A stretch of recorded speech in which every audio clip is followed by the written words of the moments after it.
We now have several presentations about fiscal year 2019 budget. I want to call the board's attention to a modified request for coaching positions, which will go along with our first presentation on physical education athletics. Mr. Cancro, as the finance chair, these presentations were already made to the finance committee. Right. If you would do me the privilege, please, of introducing our presenters tonight. Thank you. We have two presentations tonight. The first by Chris Iannazzo, who is the supervisor for physical education and athletics. He met with the finance committee, was it Wednesday night? Tuesday night? Tuesday night. Tuesday night presentation was a very robust conversation in which Chris made a number of very solid points, and the board members who were in attendance on the committee also had some thoughts and shared them with him. And I hope you felt it was a positive interaction, Chris. I did. Thank you. Good. We intended it that way. Okay. Thank you, Mr. Cancro. Thank you, board, for all of your support for our athletic programs in our physical education department. Just to get started, like mentioned, I'm Chris Iannazzo, the supervisor of physical education and athletics, and I'd like to just give you an overview of our proposed budget for this upcoming year and what it all entails. So just to get started, first of all, physical education is the smallest portion of this budget because all of our schools do have allocated money, and the portion that I hold in my budget is just to supplement what they need. So they get all their essentials from their schools, and then we talk about, through department meetings, we talk about innovation and things that they want to bring into. I have that supplemental money to help them and their visions. Like we saw Mr. Meyer, who's back there, he has a lot of great ideas, and we like to be able to fund some of the great ideas that he has. So we do throw that in there. As we move on to athletics, the biggest portion of our athletic budget is really transportation. Transportation, as we all know with the buses, has been astronomical, the prices and the increases, and it's throughout the state. It's not just here in East Brunswick, so everybody's feeling the pressure. Not only is it the cost of the buses, but the availability of them. So I've worked tirelessly with our transportation department, who does a great job making sure that we don't have to cancel any of our activities for our students. We do the best that we can, and we have great facilities that are able to have late night activities as well to try and supplement what we're going on there. So transportation is a large portion of that, and we are going to see another increase this year from the buses and their amount of money that they cost us. Moving forward is our supplies. Supplies for our athletic teams is something that we have that are essentials, things that we need: balls, bats, everything that they need, training information, nets for baseball, anything that they need for the seasons to go on. That's what we pay for out of our athletic budget there for supplies. Not included in that are uniforms, but we do have as a 4-year rotation. Mr. Giuliana has helped to prepare to make sure that all of our teams every 4 years will get a new uniform, to make sure not only we play good, but we look good as well. And I know the kids appreciate that, and we're just into I believe our 2nd year through the cycle, and we're going to continue moving forward to try and get all of our teams outfitted in those new uniforms. Also, within that is our officials' fees.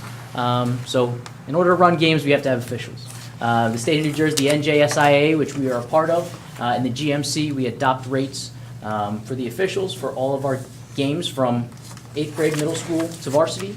And we do pay our officials, and all of that is in there and budgeted for, and they're on a 3-year cycle as well. So we're in that first year of that cycle, that all of those fees will stay stagnant, and then after those 3 years, they do negotiate a new rate. Sorry, we got a lot of pages here. Okay, now to go into some of the pending budget requests.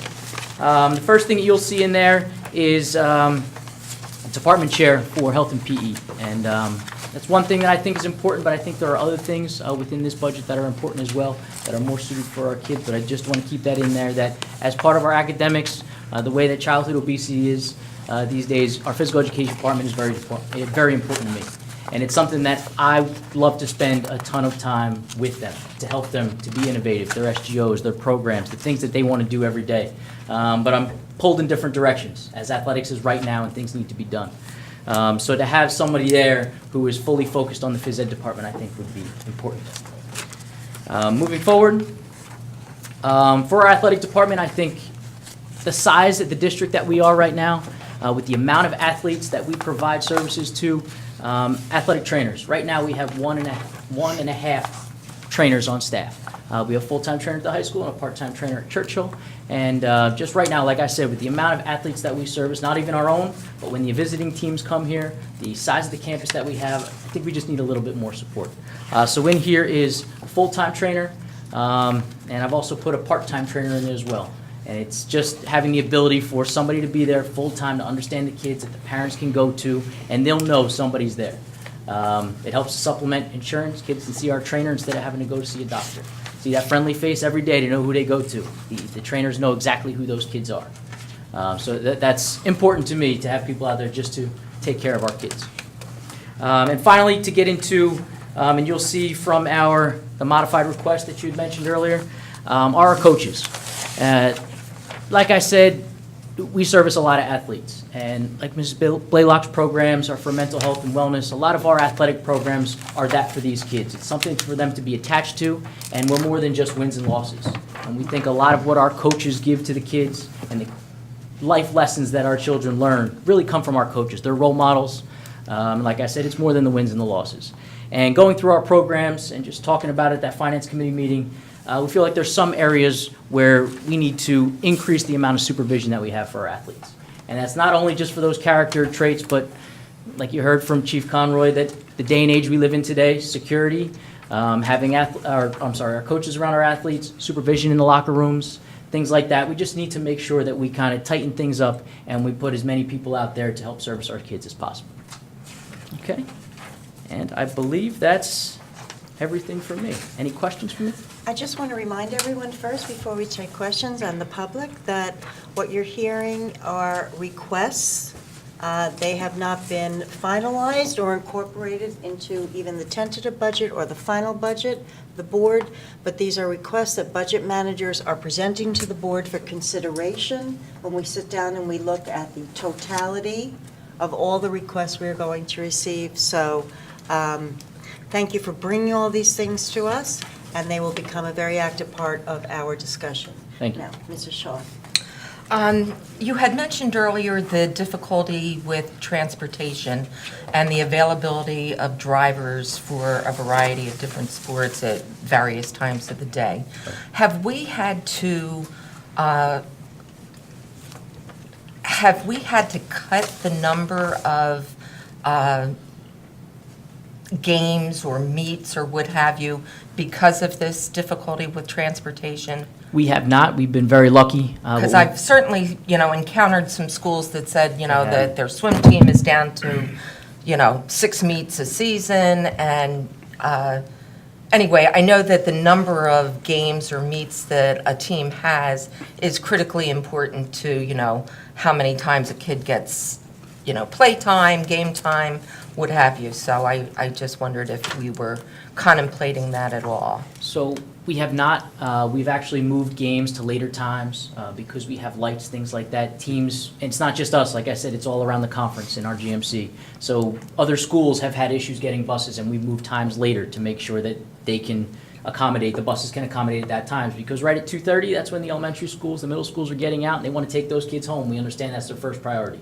So if we move them later till 4:30, 5 o'clock start, sometimes we're able to make that happen. But we have not, knock on wood, had to cancel anything because of the transportation issues. But we have had to do some juggling to make it work.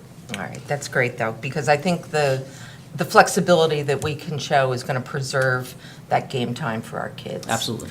My other question deals with on it's page 15 of 30, and I'm seeing a cheer practice venue on here, which I believe is a new item. Sure. And I wondered if you could give us a little background on that.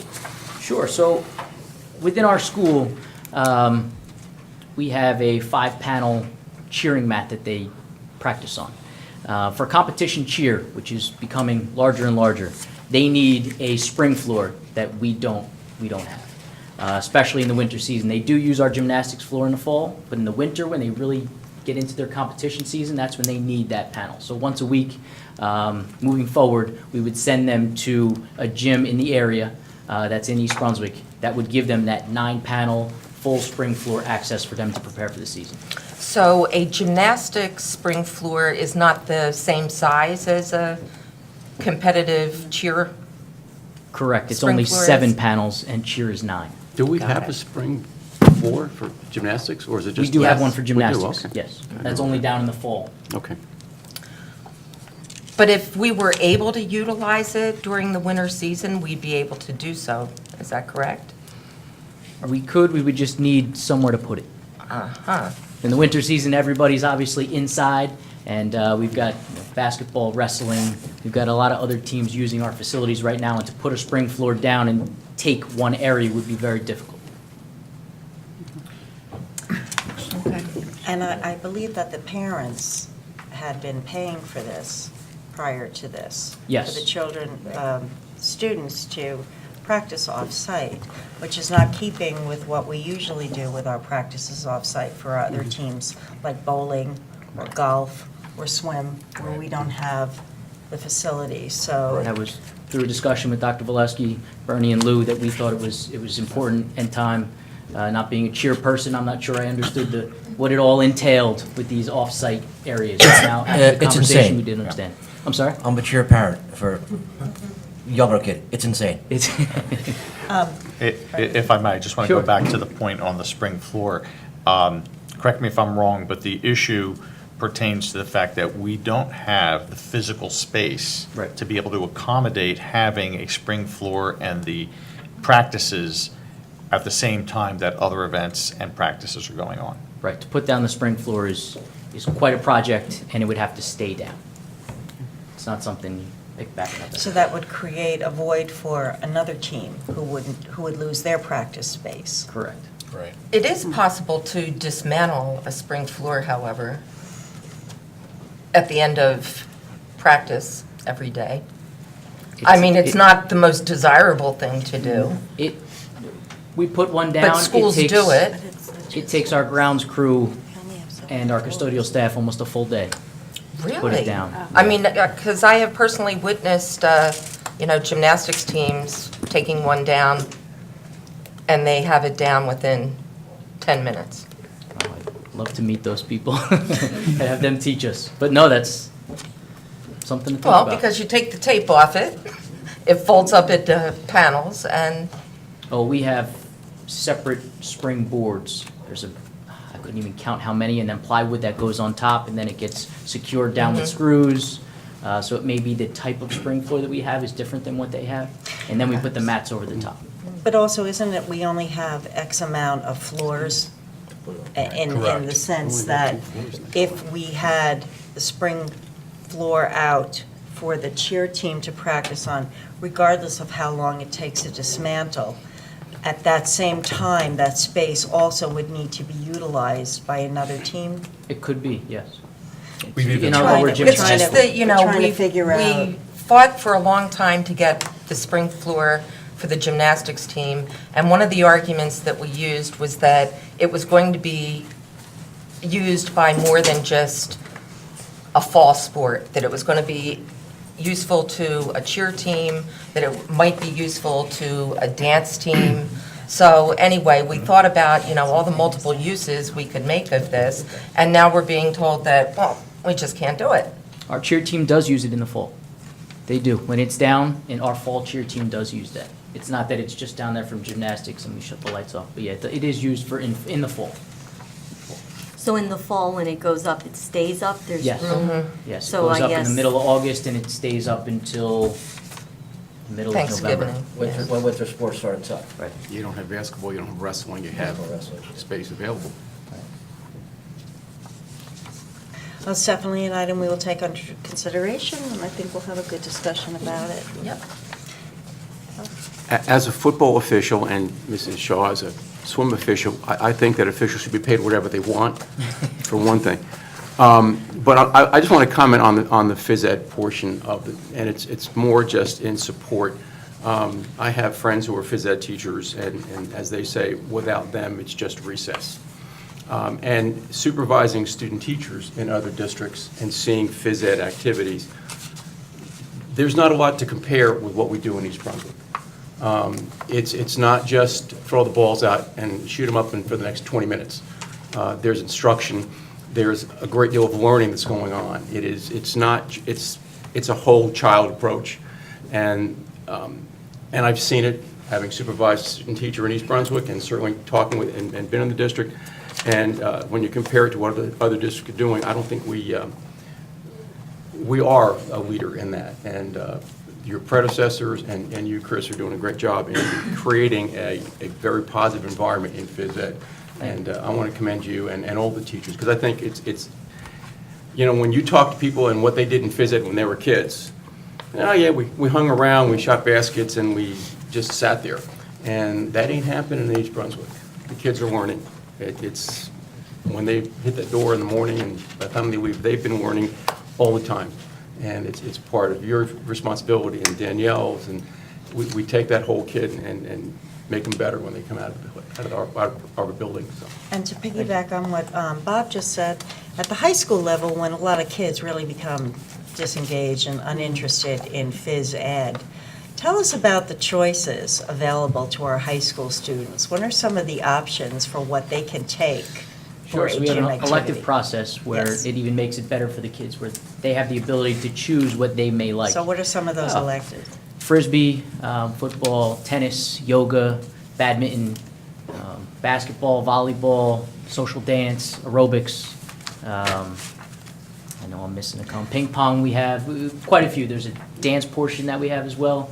So like Mr. Kankro said, we're more than just about the skills in the sports. We're more about building the whole child. That's great. Lori? Well, I'm very pro sports, I'm being a sports parent too, but I have a question for you, because I wasn't at the finance committee, so I apologize if it's something you guys went over. No. For the modified requests, I'm assuming that the 8th grade, we're adding the spring track for boys and girls since you're going from 0 to 1. But I was just curious, do we have a very large surge in the spring track for the 9th graders? Because do we have one, you went from 1 to 3, so I was just Those curious numbers. what the big jump was. So we have close to 125 boys and about 85 girls. And right now, we currently have only 3 coaches per gender. Okay. So it's just the total number of athletes and where we think ratio-wise, we would have a better, lack of a better word, control. So have we been of the amount of functioning that kids. way, or is there? We have been functioning that way with 3 coaches per Okay, gender. so we don't have a surge in the kids, it's just that we want better supervision. We've had, the surge in the Which is fine. kids has come over the past couple of years. Okay. We probably had close to 40 kids for the boys. They were around 80, now they're close to 120, 130. So it's one of the areas we're seeing growth in East Brunswick, where the kids are finding something that they really enjoy. And I think it's just become that time where we got to get more people out there. I appreciate our coaches. Thanks. Bernie has all the numbers we had requested in terms of number of kids on the teams, so we can make all that Yeah, available. mine was just more, just because I looked at the modified, Oh, just no, seeing the big jump, absolutely. so I was just curious. Yeah, but just in case anybody Thank needs you. the numbers again for when we have our discussion.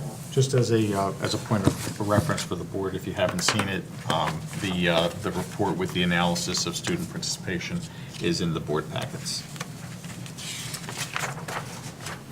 Any other questions, comments? Thank you so much. Thank you. Great presentation. Thank you, and I appreciate all your support. Thanks, Chris. The other presentation that the Finance Committee had on Tuesday night was from Ms. Renee Davis, our new, well, not that new anymore, correct? Director of Special Education. And again, there was a good conversation and some new things that we heard about, and so I would look forward to Ms. Davis. Yes, 9 months in the district. Thank you. I first want to start by thanking the Board of Education for all of your support. Special education, it's dear to my heart, but it's definitely a department that requires a lot of resources, and we do thank and appreciate your support in all of the programming that we have. So what I would like to do is just briefly go over some of the account lines, and please, if you have any questions, ask me along the way, and if I miss anything by the end of my presentation, feel free to ask any follow-up questions. So the fourth page of your handout just gives a synopsis of our students that are placed out of district. And I am happy to report that the out-of-district numbers have reduced over the years. I would say since 2014, those numbers have been going down, and that is, I think, aligned with the wonderful programs that we have been able to open in the district throughout the years. There's a difference of 14 less students out of district just from last year alone. So you'll see a 16% decrease in out-of-district needs. So we're still meeting the needs of all of our students in the least restrictive environment. We just happen to be able to support more within the district, which is a wonderful thing. So it is a credit to the board, parents, our staff. We're really still meeting the needs of our students and in a cost-effective manner. The next portion, page 7, has to do with those programs that I just alluded to, the different self-contained programs or special class programs that we have in district. At this point, we have 27 self-contained or special class programs, I call it, that are serving approximately 250 students. So we have 250 students that are benefiting from these programs. And again, it is to the district's credit that we are able to support those students in the least restrictive environment. Next, I just want to touch on some of the account lines that I think are most important. So now I'm on page 10. And the first 4 lines, you'll notice, those are the tuition account lines. We have one that has to do with alternative education, Middlesex Ed Services Commission, regional day schools, and private schools. So the total sum of those programs is where those account lines, we're down 16% from a 3-year synopsis of the budget. The next portion has to do with health services. When we evaluate a child for special education, whether it's initial or a re-evaluation, we have to look at the whole child. And part of that is to do psychiatric and neurological evaluations. So that line is staying pretty consistent. There's just a small bump in that I'm anticipating for the upcoming school year, just based on previous trends in having to complete evaluations. And it's also important to note in that line, when we do psychiatric evaluations, that also includes gen education students. So that's health services. The next one is related services. That encompasses the speech, OT, and PT services that the district provides students. That also includes the testing that they do, the protocols that they need to administer the exams of the assessments. The next line is extraordinary services. In special education, sometimes students need an extraordinary service, which would be maybe a one-to-one nurse or either at school or on the bus, and a one-to-one para on the bus. So the extraordinary services, again, it's staying pretty consistent from the last couple of years. Child study team, there you'll see a little bump request in that line. That has to do with the evaluations that we, again, administer to students when they either are initially identified or reevaluated. You also will find in that budget line bilingual evaluations. As a matter of fact, tonight we're looking to approve a vendor for a bilingual evaluation, a sign language evaluation, because we have to assess the child in the most appropriate language, and in this case, we need someone to do a sign language evaluation. So that's why sometimes that account, you'll see it rise, because we have to evaluate the students. Just looking at, on page 11, you'll see transportation. And you'll see a little increase in that. That transportation has to do with the CBI and the SLE, the structured learning experiences that we give our students that are 12 plus. So we take them out into the community, they do job sampling, things of that sort. So that's that line item that you'll see. So overall, right under transportation, you'll see that the overall special ed budget is down 8%, which I think there's a lot of factors that go into that, but we are still able to service our kids, our students, and we're definitely cost effective in our approach. As far as the requests for next year, so I will flip to page 31. I kind of touched on it. The first one is the evaluations that I anticipate. The psychiatric and neurological evaluations will increase just slightly. Renee, could you comment, Yeah. because we had this conversation at the committee Fine. meeting of the day, Yes. how that really ties in with what we've been talking about almost all night, about security and safety. Right. Mental health is near and dear to our hearts, gen ed as well as special education. And anytime a student is evaluated, we don't just, for special ed, we don't just classify a student for a learning disability. There's also a social emotional component to that. So a lot of times when we're projecting testing for a child, we do include a psychiatric or a neurological evaluation. So this increase just basically supports the trends that I see, approximately how many assessments we have conducted over the past 3 or 4 years. So again, this is something that's really important to the overall special ed, but it also includes the psychiatric evaluations that we do for the gen ed education students as well. On page 32, this has to do with staffing requests, projections, is we anticipate a reduction in a speech therapist. This is a vacant position, so it doesn't have, no one is in that position right now, and we feel that we can support the students appropriately with this position omitted from the budget.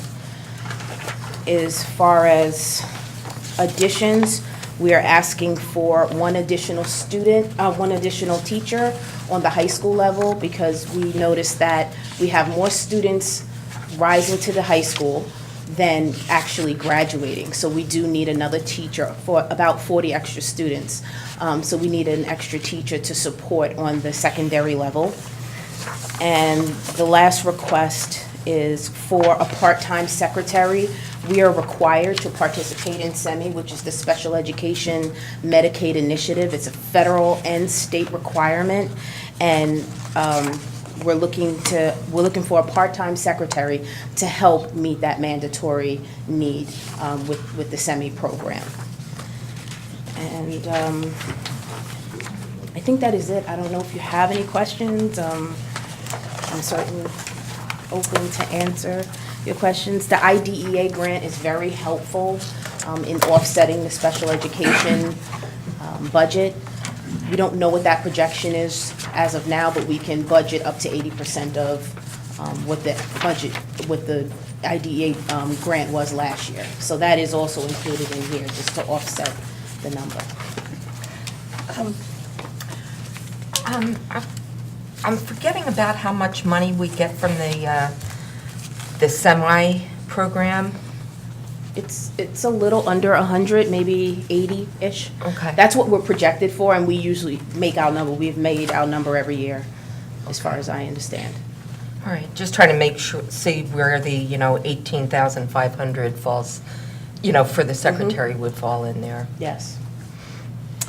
And if I may, just for information purposes, the portion of IDEA that Renee mentioned, we are projecting about $1.6 million from IDEA, which will go to support the tuition costs. So that's netted out already in these costs. Okay.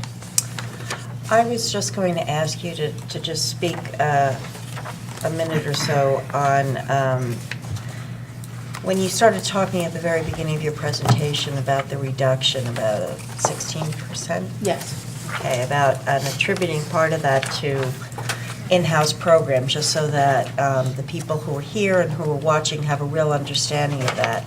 So I'm going to kind of paraphrase, and you just correct me if I'm... When we need to send a child out of district, the tuition alone can be up to $100,000 a year for a child. The schools that we are sending the children to, there are no state regulations on capping their tuition. They can raise their tuition every year if they want. Yes, the private schools, absolutely. So in addition, we have the cost of the transportation for the student. We have the cost of if they need any special aides or nurses. Yes. So if we are able to put in a program in district, even though it involves an initial cost investment of a teacher or two, an aide, classroom materials, in the long run, we are literally saving hundreds of thousands of dollars at no expense to the children. As a matter of fact, going in with the current trend of inclusion, we're keeping the children in their home district where they're with all the other kids in the school, within the school environment, within the community. Correct. Correct. So, your philosophy about this is to continue to investigate programs we can provide in district? Yes, absolutely. I've visited many out-of-district programs, and it's very rare that I find that they have something that we can't replicate to some degree. And that's why I really feel passionate about building our own programs. We can provide mental health professionals. We can hire behaviorists and other specialists. And our people are just as skilled as the personnel that is employed in some of these private schools. So, of course, they have their place. There are certain situations where they're absolutely necessary. Absolutely. So I wouldn't undermine that. But for the majority, I mean, we just demonstrated we can support close to 250 students that otherwise probably would have been out of district. And I think we can. benefit to the parents as well, sorry to No, it's fine. No, absolutely, it's a benefit, it's a win-win. Least restricted environment. Least restrictive. And our students are able to participate in extracurricular activity Exactly. to whatever extent they can. If they're at a district, it may take an hour for them to get back to the district, and they would miss that opportunity. And They're that's part just of the one whole- component. They're part of the whole school Yes. community. Yes. And everything else that makes up the life of our students. And it also teaches their typical peers a certain level of compassion and fellowship and things of that sort. So it really is a win-win. And if there's a situation where we cannot meet the need of a student, then of course we would support, an out-of-district Absolutely. placement. Anybody else? Thank you guys so are much. kind. That was a wonderful presentation. Thank you all. Thank you for Greatly your support, appreciated. truly. You know what, Renee, before you sit down, you had mentioned that one of the things that's on our agenda this evening is an evaluation that is kind of specialized. Yes. One of the things that I noticed about that agenda item is that it actually provides for a discount if you do 2 evaluations and then a further discount if we need to have a 3rd evaluation done. And I've never actually seen one of these providers give that kind of an incentive, to I bring think- business to them. And I think it's because they're more of a state-run Oh, agency as okay. opposed to a private person who is trying to capitalize on having a specialty that people need. So I've worked with them before, and they're great. They understand and they have compassion for the sign language community, and they're there to really help because they know they have something special. So, yeah, I do appreciate that Yeah, type it's of pretty cool. discount. I was gonna say, it's pretty cool. We don't get many discounts in special No, you ed. don't. So, Have we ever considered offering sign language as a language? Yes, we have, have, we actually, have. My last school had that as an elective for the seniors. That was kind of cool. and it's approved too. It's approved as a, Certainly something we foreign language. can revisit as a group, Yes, absolutely. my daughter takes it, she loves it. Thank you so much. Thank you all. Thanks. Have a good day.